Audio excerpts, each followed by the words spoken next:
नमस्कार, आप देख रहे हैं हल्ला बोल। आपके साथ मैं हूं अंजना ओम कश्यप। आज का हल्ला बोल नया है, इसीलिए अंदाज भी नया है। आज से हम कर रहे हैं Halla Bol weekend show guest anchor edition की शुरुआत। दरअसल हमने सोचा कि राजनीतिक दलों के जो चेहरे बहस में अपनी बात रखते हैं, क्यों ना उन्हें एक दिन का एंकर बना दिया जाए। तो आज से हर पार्टी का एक प्रवक्ता एक शो के लिए बनेगा एंकर। पेशे से surgeon doctor Sambit Patra BJP के राष्ट्रीय प्रवक्ता हैं। पार्टी की केंद्रीय समिति में ओडिशा राज्य का प्रतिनिधित्व करते हैं। प्रभावी वक्ता और हर मुद्दे पर न्यूज चैनल्स पर बीजेपी का पक्ष रखने वाले डॉक्टर संबित पात्रा आज प्रवक्ता नहीं, हल्ला बोल के वीकेंड गेस्ट एंकर स्पेशल के एंकर होंगे।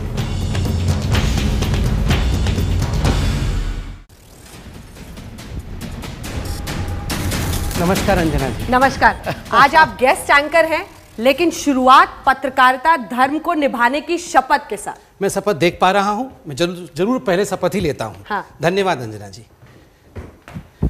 आप सभी को नमस्कार। आज तक ने एक नए कार्यक्रम को आरंभ किया है, गेस्ट एंकर का, और मुझे उन्होंने आमंत्रित किया है और एक शपथ लेने के लिए कहा है। शपथ मेरे सामने है। मैं शपथ लेता हूं कि एंकर के तौर पर मैं पत्रकारिता धर्म का पालन करूंगा, किसी पार्टी का पक्ष नहीं लूंगा, हर गेस्ट को बराबरी से बोलने का मौका दूंगा, एंकर के तौर पर किसी की भी तरफदारी नहीं करूंगा। वैसे ये शपथ जब मैं ले रहा था तो मुझे रामधारी सिंह दिनकर की कविता याद आ गई कि समर शेष है नहीं पाप का भागी केवल व्याग, जो तटस्थ है समय लिखेगा उनका भी इतिहास। तो मुझे लगता है राजनीति में कोई तटस्थ तो हो ही नहीं सकता है। इसलिए बेहतर है जो कृष्ण ने कहा अर्जुन से कि सत्य के साथ ही खड़ा होना, ये हमारा धर्म है। इसलिए मैं शपथ लेता हूं कि मैं सत्य के साथ ही खड़ा होऊंगा। और आज का जो विषय है वह विषय है 2019 में क्या जिस प्रकार से भारतीय जनता पार्टी पूरे हिंदुस्तान में हल्ला बोल रही है, कश्मीर से लेकर कन्याकुमारी तक, अटक से लेकर कटक तक, जिस प्रकार भारतीय जनता पार्टी आगे बढ़ रही है नरेंद्र मोदी और अमित शाह जी के मार्गदर्शन में, क्या उस रथ को रोकने में विपक्षी दल कामयाब होंगे? आज हमारे साथ इस विषय पर चर्चा करने के लिए अखिलेश प्रताप सिंह जी कांग्रेस के प्रवक्ता मौजूद हैं, भारतीय जनता पार्टी से वरिष्ठ प्रवक्ता सुधांशु त्रिवेदी जी मौजूद हैं, घनश्याम तिवारी जी समाजवादी पार्टी से मौजूद हैं, और अजय आलोक जो जेडीयू के प्रवक्ता हैं वो मेरे साथ मौजूद है। आप सभी का बहुत बहुत स्वागत है। विषय है 2019 में क्या विकास के रथ को, मोदी जी के रथ को जो रोकने की चेष्टा की जा रही है वो संभव होगा? सबसे पहले मैं अखिलेश जी से पूछना चाहता हूं। अखिलेश जी, स्वागत है आपका इस शो में। इससे पहले कि आप रथ के विषय में बताएं, आप बताएं कि आपके पार्टी के कार्यकारी अध्यक्ष कौन होंगे 2019 के चुनाव के मद्देनजर, क्योंकि अभी जो अध्यक्ष हैं जनता कह रही है वो अध्यक्षता का काम तो कर नहीं रहे। तो कार्यकारी अध्यक्ष अर्थात वर्किंग प्रेसिडेंट कौन होंगे? वैसे ये भी बता दीजिएगा कि क्या राहुल जी छुट्टी से आ गए हैं? बताइए अखिलेश जी, फ्लोर आपका है। सवाल आपने किया, ये प्रकृति का शाश्वत सत्य है कि जो जिससे डरता है उसकी बात उसकी जुबान पे आ जाती है। तो आपको पता है राहुल गांधी ही आप लोगों की नाव नहीं, मैं तो एंकर हूं बीजेपी की। हाँ, बीजेपी को बता, सुधांशु जी बैठे हैं। बीजेपी की नाव डुबोएंगे। दूसरा प्रश्न आपने जो किया था कि जो ये टॉपिक है विकास का रथ, ये प्रश्न ही बेमानी है। हमको एक विकास बताया ना कोई पिछले 4 सालों में विकास हुआ? किस चीज में विकास हुआ? मूर्ति तोड़ने में हुआ है, नफरत में हुआ है, द्वेष में हुआ है। राहुल जी देश में आ गए हैं, आपने वो उत्तर नहीं दिया है। नहीं अखिलेश जी, अखिलेश जी मैंने एक सवाल पूछा आपसे। अखिलेश जी होली खेल चुके हैं नानी जी के साथ, वापस आ चुके हैं। देखिए, हम नानी माँ का बड़ा सम्मान करते हैं। अपने नानी के अपने माँ के घर गए थे। अच्छा। नवाज शरीफ की माँ के घर नहीं गए थे। अच्छा। हाँ, इसलिए आप बेफिक्र हैं कि नवाज शरीफ की अम्मी के पैर छूने, नवाज शरीफ की अम्मी के प्रश्न किया तो जवाब पूरा ले लीजिए। अखिलेश जी जरा आगे बढ़ने दीजिए, पूरा जवाब देखिए भाई, अवसर दीजिए, पूरा जवाब ले लीजिए। अच्छा। वो नवाज शरीफ की अम्मी के पैर छूने नहीं गए थे, अपनी माँ के घर गए थे। दूसरी बात, आज के तारीख में अगर विश्वसनीयता के परख पे रखा जाए तो राहुल गांधी के पसंगे में भी आदरणीय मोदी जी नहीं हैं, क्योंकि जब वो बोलते हैं। कहाँ नहीं है मोदी जी? पसंगे में। अच्छा। पसंगे मतलब राजनीति जो होती है। अच्छा। वो विश्वसनीयता की होती है। अच्छा। आपने जो जो बोला था माननीय मोदी जी ने, बार बार मैं पूछ रहा हूँ राहुल जी है कहाँ, वो बता नहीं रहे हैं। तो मैंने बताया कि अपनी माँ के बहुत गए थे, आपने बहुत विस्तार से अपने विषय को रखा है। अखिलेश जी शांति से, मैंने बताया एंकर की बात को सुनना पड़ेगा। हाँ। मैं सुधांशु जी से कहना चाहता हूँ कि सुधांशु जी, अभी आप पे आक्षेप लगाया गया है और कांग्रेस के प्रवक्ता कहते हैं कि नाव डूब रही है। आप ये बताइए कि किसकी नाव डूब रही है? कुछ लोगों की नाव तो मुझे लग रहा है, तटस्थ एंकर के रूप में मुझे लग रहा है नाव डूबी पड़ी है, नीचे से देख रहे हैं किसकी नाव डूब रही है। क्या वास्तविक स्थिति है? क्या ये लोग जिस प्रकार से 2019 में कोशिश कर रहे हैं, ये संभव है क्या? जो बात अखिलेश जी ने कही कि राहुल जी से वाकई मोदी जी की कोई तुलना नहीं हो सकती है, क्योंकि राहुल जी तो वो अप्रतिम प्रतिभा के व्यक्ति हैं जो आलू की फैक्ट्री बना सकते हैं, आलू से सोना बना सकते हैं। बिल्कुल। इतना ही नहीं, उनके अंदर एक अद्भुत क्षमता है कि 1.5 दर्जन से अधिक चुनाव हारने के बाद वो पार्टी के राष्ट्रीय अध्यक्ष हो सकते हैं और मोदी जी उतने ही चुनाव जिताने के बाद भी पूरी विनम्रता से काम करते रह सकते हैं। इतना ही नहीं, देखिए राहुल गांधी जी इस देश के एक चिर युवा नेता हैं जो युवावस्था को पार करने के बाद भी युवा बने हुए हैं और उन्होंने यह शपथ बहुत ईमानदारी से निभाई है कि जिस जिस राज्य में गए और जिस युवा नेता के साथ उन्होंने गठबंधन किया उसका काम तमाम कर दिया। आप देखिए जम्मू कश्मीर में युवा नेता थे उमर अब्दुल्ला जी, उनके साथ गठबंधन, पार्टी हार गई। अखिलेश जी के साथ गए, वहां 2 लड़के यूपी के थे, वो बेचारे पता नहीं कहां कड़के होकर पड़े, वो आज समझ में नहीं आ रहा। और आप देखिए गुजरात में 3 युवाओं के साथ आए थे और वहां भी यह हर्ष हुआ। तो उन्होंने यह पूरी तरीके से अपनी छवि और क्षमता दिखा रखी है कि वो इकलौते युवा नेता के रूप में रह सकते हैं। हाँ, जहां तक बाहर जाने की बात है, मैं मानता हूं संबित जी कि वो उनकी एक व्यक्तिगत गोपनीयता का प्रश्न है, क्योंकि प्राइवेसी का इशू ये लोग उठाते रहते हैं। सही बात है। और इसके साथ बड़ी मजेदार बात यह है, जब वो जाते हैं सब कुछ बड़ा गुप्त रहता है। सवाल प्रधानमंत्री से कहते हैं कि भगौड़ों पे सवाल पूछो, और मैं इसको अन्यथा न लिया जाए, हर पार्लियामेंट के सेशन के बाद और जब तब दूसरे चौथे महीने जब वो भागते हैं तो वो कुछ भगौड़ों वाला माहौल होता है। पता ही नहीं रहता कहां चले गए, कैसे चले गए, क्या चले गए। ठीक बात है। तभी मैंने कहा कि कार्यकारी अध्यक्ष जो है कांग्रेस पार्टी का आखिर कौन होगा 2019 में। खैर, हमारे साथ घनश्याम तिवारी जी भी है। घनश्याम जी, मेरी आवाज आप तक पहुंच रही है? घनश्याम जी, आप हमें सुन पा रहे हैं? हाँ, धन्यवाद घनश्याम जी हमारे साथ जुड़ने के लिए। घनश्याम जी, वैसे लोग कह रहे हैं कि मैं सुन पा रहा हूं। हाँ जी, धन्यवाद घनश्याम जी। वैसे लोग ये सवाल पूछ रहे हैं कि 2019 के लिए सुना है आप लोग कुछ गठबंधन इत्यादि कर रहे हैं, मगर लोग ये भी कह रहे हैं कि लड़ाई तो आपके घर के अंदर पिता पुत्र की हो रही है। अखिलेश जी और मुलायम सिंह जी तो एक दूसरे को छोड़ नहीं रहे हैं। किस प्रकार अखिलेश जी, मुलायम जी, बाकी आपके परिवार के ही लोग सड़क पे लड़ रहे हैं। तो ऐसे में क्या आप मायावती जी को और राहुल गांधी जी को गद्दी सौंपेंगे? साइकिल की गद्दी मतलब सौंपेंगे क्या? इसका उत्तर दीजिए जरा।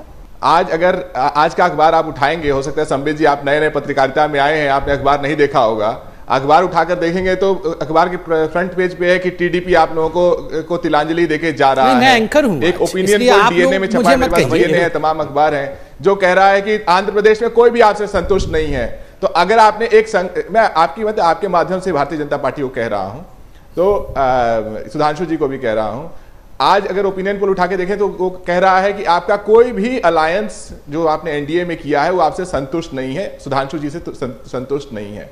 ऐसे में जो पार्टी जिसका हर एलआई पंजाब से लेकर के आंध्र प्रदेश तक उसे छोड़ के जा रहा है, वो दूसरों के गठबंधन पर अगर सवाल उठाता है तो वो सवाल को थोड़ा सोचना चाहिए। लेकिन ये सवाल कैसे उठाए जा रहे हैं? वैसे घनश्याम जी, आपने मूल प्रश्न का तो उत्तर दिया ही नहीं। घनश्याम जी, जो मैंने मूल प्रश्न पूछा था उसका उत्तर आपने नहीं दिया। मेरा घनश्याम जी सुन लीजिए, एंकर की बात सुनना चाहिए, ऐसा नहीं। घनश्याम जी सुनिए, अनुशासन से। घनश्याम जी ऐसे नहीं। घनश्याम जी, एंकर की बात आपको सुननी होगी। मैंने आपसे क्या पूछा था? क्या संतुष्टि जिसकी आप बात कर रहे हैं वो आपके परिवार के अंदर है? आपके माने समाजवादी परिवार के अंदर है? समाजवादी पार्टी के परिवार के अंदर ही कुनबा जिस प्रकार से बिखरा हुआ नजर आ रहा है, आप संतुष्टि की बात कोएलिशन सरकार में करते हैं? क्या चाचा ताऊ, पिताजी और पुत्र, इनके अंदर सामंजस्य और संतुष्टि है? इसका पहले परिवार का उत्तर दीजिए ना आप। बिल्कुल जवाब देता हूं। देखिए, समाजवादी परिवार बहुत बड़ा है, जिसको योगी आदित्यनाथ जी सांप और सुंदर की जोड़ी कहते हैं।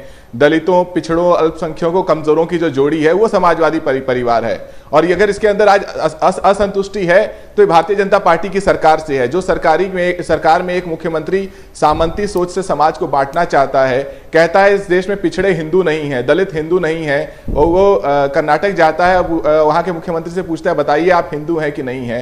हम उस सरकार के खिलाफ लड़ रहे हैं। अच्छा। उस सरकार में जो गठबंधन बनेंगे आप वो जनता के लड़ रहे हैं, अभी आप हिंदुओं की लड़ रहे हैं, आप ये कहना चाहते हैं। आप देख लीजिए कि ये जनता का गठबंधन कितना सक्रिय होता है, नहीं होता है। सुधांशु जी से पूछूंगा इस विषय में कि घनश्याम जी कह रहे हैं, सुधांशु जी, की वो हिंदुत्व के लिए लड़ रहे हैं और हिंदू किस प्रकार अच्छे से रह सके उसके लिए वो कवायद कर रहे हैं, और जो हिंदू भारतीय जनता पार्टी, जिस हिंदू के लिए भारतीय जनता पार्टी बात कर रही है, वो छद्म हिंदुत्व की बात कर रही है। क्या कहना है? देखिए, घनश्याम जी उत्तर प्रदेश से समाजवादी पार्टी, पिछले वर्ष के चुनाव में मुलायम सिंह जी ने क्या बोला था कि भाई मैं इससे ज्यादा क्या कर सकता था कि मैंने तो 1990 में गोलियां चलवाकर 16 हिंदुओं को मरवा दिया था, मुसलमानों के लिए मैं इससे ज्यादा क्या कर सकता था। क्या यह बात उचित है कि एक कम्युनिटी के लोगों को मरवाने से आप दूसरे का जस्टिफिकेशन? और मायावती क्या बोली थी? मुस्लिम समाज अपना वोट बर्बाद ना करे, हमें वोट दे। इस तरह संप्रदाय का सीधा नाम लेकर जो लोग वोट मांगते हैं, मतलब बहुत ही आश्चर्यजनक और आक्षेपपूर्ण है, और उसके बाद वो हमारे ऊपर प्रश्न उठाते हैं, ये बहुत ही दुखद लगता है। हाँ, मैं एक और बात याद दिलाना चाहता हूं, यदि योगी जी ने ये कहा सांप और छछूंदर की बात, तो मैं पूरी की पूरी विश्वसनीयता से कह रहा हूं घनश्याम जी, गठबंधन किसी भी पार्टी का किसी से हो सकता है, कोई समस्या की बात नहीं, परंतु भारत में एक अनोखा मौका है जब किसी पार्टी की नेता ने ऑफिशियली, मायावती ने कहा था कि मुलायम सिंह मुझे जान से मारना चाहते थे, और जब मायावती जी मुख्यमंत्री थी तो यही इस तरह की बातें मुलायम सिंह जी ने कही थी। और एक वो भी दौर आया था जब आपने न्यूज में सुना होगा कि वो तेजी से दिल्ली की सीमा में एंटर किए थे। यहां तक की जानकारी है कि उस समय सुरक्षा भी इन लोगों को इसी आधार पर दी गई थी। और दूरदर्शन के आर्काइव चेक करिएगा, 1996 के परिणाम जिस दिन विधानसभा के आने वाले थे, एक दिन पहले मायावती जी ने कहा कि उत्तर प्रदेश का सबसे बड़ा, कोट अनकोट कह रहा हूं, सबसे बड़ा गुंडा मुलायम सिंह है। और रामशरण दास इनके अध्यक्ष थे सपा के, उन्होंने मायावती जी के लिए गुंडी शब्द का प्रयोग किया। अच्छा। अब बताइए, इस ढंग के अपशब्दों का प्रयोग एक दूसरे से जान से मारने की बात करने वाले यदि आकर हाथ मिलाते हैं तो एक ही बात हो सकती है, या तो दोनों की जान पे बनाई है, अब अपनी जान बचाऊं कि सिद्धांत बचाऊं, तो दोनों आके एक साथ आ गए हैं। और या फिर साहब छछूंदर की बात सही है। अखिलेश जी, अब आपके पास आता हूं। अखिलेश जी, देखिए, आप क्यों खुश हो बेगानी शादी में? अब्दुल्ला दीवाना क्यों है? देखिए, कम से कम इतना मुझे बोलने का मौका दीजिए। अखिलेश जी से पूछ रहा हूं, घनश्याम जी सुनिए, अखिलेश जी से पूछ रहा हूं, आपके सहयोगी भी हैं या सहयोगी थे शायद। मैं यही पूछ रहा था अखिलेश जी कि आप बेगानी शादी में अब्दुल्ला दीवाने वाला विषय क्यों हो रहा है यहाँ पे? आप बताइए। साइकिल से तो जहां तक मैं जानता हूं राहुल गांधी जी को उतार दिया गया है। साइकिल नहीं, मैं कंप्लीट कर लूं, एंकर की बात को आपको सुनना चाहिए। देखिए, एंकर भूल, कोई अंदाजा बता रहा है कि शायद ऐसा। अरे कैसे एंकर हो भाई? कंफर्म हो के बात। अरे हर दिन तो आप हर एंकर को यही बोलते हैं। नहीं, हर एंकर को आप यही बोलते हैं। कंफर्म हो के बात करो। मैंने पत्रकारिता की पढ़ाई की है, फिर यहाँ बैठा हुआ हूँ, ऐसे मत बोलिए। और देखिए, हर एंकर को आप लोग, जो कांग्रेस के प्रवक्ता है, सुबह से शाम तक इसी प्रकार कोसते रहते हैं। मेरी बात सुन लीजिए, आपको समय दिया जाएगा। आप ये बताइए कि आप लोग क्यों दीवाना हुए फिर रहे हैं? साइकिल से तो राहुल जी को उतार दिया है अखिलेश जी ने, अब तो साइकिल मायावती जी के, मतलब बुआ बबुआ दोनों साइकिल चला रहे हैं। आप क्यों दर्शक दीर्घा से ताली बजा रहे हैं? क्योंकि 2019 में देश दीवाना होने वाला है। आप ये तो बता दीजिए। वही बता रहा, आपको क्या मिलने वाला है? दीवाना हो रहे हैं कि 2019 में देश दीवाना होने वाला है। अच्छा, ये जो मोदी जी का छाया पड़ी है इस देश पे 5 सालों से, जिसको बोलते हैं कि वक्र दृष्टि, हर कोई पीड़ित, परेशान, हलाकान, कहीं मतलब कांग्रेस पीड़ित है नहीं और परेशान है। उस जनता को जैसे कोई लगता नहीं है कि हमारा ही कोई हुकूमत कर रहा हो, हमारा ही कोई अपना हो, उससे निजात मिलने वाली है। ऐसा लगता है कि इटली से कोई आया है। इसलिए इटली से तो मुसोलिनी जी थे, जिसमें आपके गुरु के गुरु जी एमएस मुंजे साहब जाके मिल के आए थे। आपको लगता नहीं है कि मोदी जी हिंदुस्तान के, इसलिए आप लगता है कि इटली का जब जिक्र करते हैं तो आपके गुरु के गुरु जी वहीं रहते थे। देखिए, मैं कुछ चीजें याद दिलाना चाहता हूँ। 5 साल, एक साल बच्चा है, लेकिन कभी मोदी जी जिक्र नहीं किए पिछले 4 वर्षों में, जिन शब्दों का नहीं प्रयोग किया। अच्छे दिन कभी नहीं 4 सालों में सुना दिया। 1,80,000 करोड़ लाऊंगा, काला धन 15 लाख, चौकीदार 2 करोड़ नौकरियां, 1 सिर के बदले 10 सिर, चीन, लाला, दाऊद, पाकिस्तान, लोकपाल। जो सवाल में पूछता, सरकार का कर्तव्य है। क्षमा करिएगा मुझे, जो सवाल मैं पूछता हूं आप उस सवाल से भाग क्यों जाते हैं? वही जवाब है, यही जवाब है अखिलेश जी। यही मैंने सवाल है। आपसे क्या पूछा? मैंने सवाल पूछा कि साइकिल से राहुल जी को उतार दिया गया है, फिर भी आप खुश क्यों हैं? मतलब आपके दुश्मन अच्छे, आपके दुश्मन हिंदुस्तान के अच्छे दिन है या आपके दुश्मन साइकिल से उतारने वाले हैं? आप ये बताइए। सवाल हो गया ना? अगर हिंदुस्तान में अच्छे दिन आ रहे हैं, भ्रष्टाचार के खिलाफ लड़ाई हो रही है, तो आपको परेशानी क्या है? सवाल हो गया। भ्रष्टाचार तो माननीय मोदी जी का शिष्टाचार है। वो साइकिल से उतारने वाला जवाब तो दीजिए। बताया तो मैंने कि जनता खुश, बेगाने शादी में नहीं, जनता दीवाना होने वाली है 19 में। अच्छा। राफेल का 58,000 करोड़ खा गए, बताते तक नहीं है। अच्छा। जितने भ्रष्टाचारी हैं सब मोदी जी हैं, तो और सारे मोदी जी के साथी बाराती हैं, सारे चीफ मिनिस्टर लूट रहे हैं। अच्छा। सारे इनके मंत्री लूट रहे हैं। अच्छा। और बैंकों का पैसा खाली किया जा रहा है। अच्छा। हर भागने वाला पैसा लेकर के मोदी ही निकल रहा है, दूसरा कोई नहीं। आप एंकर है, भाजपा के प्रवक्ता नहीं है। आप एंकर के तरह रहिए। आप एंकर गेस्ट छूट रहे हैं ना, एंकर के तरह नहीं गेस्ट छूट रहे हैं, आप सुनिए, भाजपा के प्रवक्ता ये, आप एंकर हैं। नहीं मैं एंकर ही हूं। और सुनिए, इससे एंकर का धर्म होता है कि जो चौथा गेस्ट अभी बैठेगी वहां निष्पक्षता नहीं होता। सुनिए, जो चौथा गेस्ट अभी तक नहीं आ पाए हैं, अजय आलोक जी को इस चर्चा में लाना आवश्यक है। धन्यवाद अजय जी कि आप आज हमारे साथ हल्ला बोल में जुड़े हैं। आप ये बताइए अजय जी कि जिस प्रकार की मानसिकता इन कुछ पॉलिटिकल पार्टीज जो अपने आप को ऑपोजिशन के लीडर्स कहते हैं, ये क्या अपॉर्चुनिज्म दिखाता है? क्या ये दिखाता है कि कहीं ना कहीं इनके दिल में अवसरवादिता है, या वाकई ये कुछ कर गुजरना चाहते हैं हिंदुस्तान के लिए? देखिए, आपने ये सब कुछ देखा है, आपने एक लंबे काल तक बिहार, जो कि मैं मानता हूं हिंदुस्तान की राजनीति की धुर है, it is a pole of Indian politics, उसको देखा है, उसको परखा है। आपसे बेहतर कोई नहीं बता सकता कि आखिर ये जो अपोजिशन राजनीति कर रही है वो क्यों कर रही है। संवित जी, सबसे पहले तो आपको एंकर यानी लंगर डालने के लिए धन्यवाद, लंगर बनने के लिए धन्यवाद। बड़ी अच्छी एंकरिंग आप कर रहे हैं, लग नहीं रहा है कि बीजेपी प्रवक्ता बोल रहा है। खैर, समस्या आज विपक्ष की यह है कि विपक्ष राजनीति नहीं कर रहा है, विपक्ष राजनीति कर ही नहीं रहा है, और देश की राजनीति तो बिल्कुल नहीं कर रहा है। विपक्ष आज सिर्फ प्रतिशोध कर रहा है। आप विपक्ष के सामने मोदी बोलिए और बिहार में विपक्ष के सामने नीतीश बोलिए, वो बिना सोचे हुए समझे हुए प्ले ऑन रिकॉर्ड चालू हो जाएगा। ये बहुत आधे घंटे तक क्या क्या हुआ, ये जब उनको बताने लगिए तो वो बगले झांकने लगते हैं। नीरव मोदी, सुशील मोदी, अखिलेश जी उनको बोलने दीजिए। अगर उनको ये बताने लगे क्या क्या हुआ तो वो बगले झांकने लगते हैं, तब उन्हें समझ में नहीं आता है क्या क्या हुआ। और जैसे ही सिर्फ एक एजेंडा है कि प्रधानमंत्री मोदी जी कुछ भी बोले उसके खिलाफ बोलना है। खुद की ने क्या किया 10 वर्षों तक सत्ता में रह के, 2004 से 14 तक, उसकी कोई व्याख्या नहीं। 60 वर्षों में देश पे शासन किया, उसकी कोई व्याख्या नहीं। क्या किया, क्या क्या नहीं किया, घोटाले कैसे हुए, किसी कोई व्याख्या नहीं। लेकिन मोदी जी का नाम लीजिए और बिहार में नीतीश जी का नाम लीजिए तो अनवांटेड टेप चालू हो जाएगा।